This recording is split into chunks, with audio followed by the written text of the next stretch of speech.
উইপিকে আমরা যখন বাংলা লিখি তখন এখানে বাংলা ফন্ট এখানে পাচ্ছি না। ফর এক্সাম্পল এখানে শুধু ইংলিশ ফন্ট দেওয়া আছে, তারা এখনও বাংলা ফন্টের সাপোর্ট দেয় নাই। তো সমস্যার কোনো কারণ নেই। এখানে যদি আমরা মাই ফন্টস এরিয়াতে যাই, আমরা চাইলে আমাদের ইচ্ছা মতো যে কোনো ভাষার ফন্ট এখানে আপলোড করে দিতে পারি।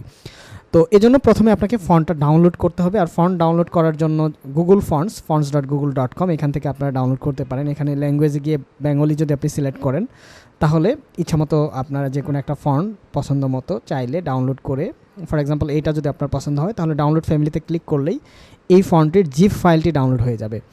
এরপর আপনাকে যে কাজটি করতে হবে, এই জিপটাকে এক্সট্রাক্ট করতে হবে। ফর এক্সাম্পল এটাকে যদি আমি এক্সট্রাক্ট করি, মানে জিপটাকে ওপেন করি, এখানে এই ফন্টের আমরা বিভিন্ন ভার্সন দেখতে পাচ্ছি। তো আমরা এই বিভিন্ন ভার্সন এখান থেকে ডাউনলোড করে দিতে পারি, চাইলে আমরা ভেরিয়েবল ফন্টটাকে আপলোড করে দিতে পারি। আচ্ছা, তো এই কাজটা আমরা কিভাবে করব? এখানে যদি আমরা মাই ফন্টে গিয়ে আমরা আপলোড মাই ফন্ট, আচ্ছা এখান থেকে আমার হিন্দ শিলিগুড়ি যে ফন্টটা আছে, ফর এক্সাম্পল আমি বোল্ড ভার্সনটা আপলোড করতে চাই, একটু মোটা, তাহলে এখানে যদি ক্লিক করি তাহলে এটা আপলোড হয়ে যাবে। এবং আমি আমার লেখাটা সিলেক্ট করা অবস্থায় আমি যদি ফন্টটা সিলেক্ট করি তাহলে ফন্টটা চেঞ্জ হয়ে যাবে। এখন এটাকে যদি আমি চিকন করতে চাই তাহলে চিকন করতে পারতেছি না, কিন্তু এইটা খুব সহজে করতে পারবো। মাই ফন্টে গিয়ে আমরা আবার একটা লাইট ভার্সনের একটা ফন্ট যদি আপলোড করে দেই,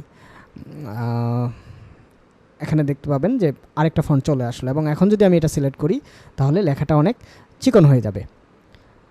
আচ্ছা, তো এভাবে আপনার পছন্দ মতো যে কোনো ফন্ট উইপিকে আপনি ইনস্টল করতে পারবেন এবং ইচ্ছামতো ডিজাইনে ব্যবহার করতে পারবেন। ধন্যবাদ সবাইকে।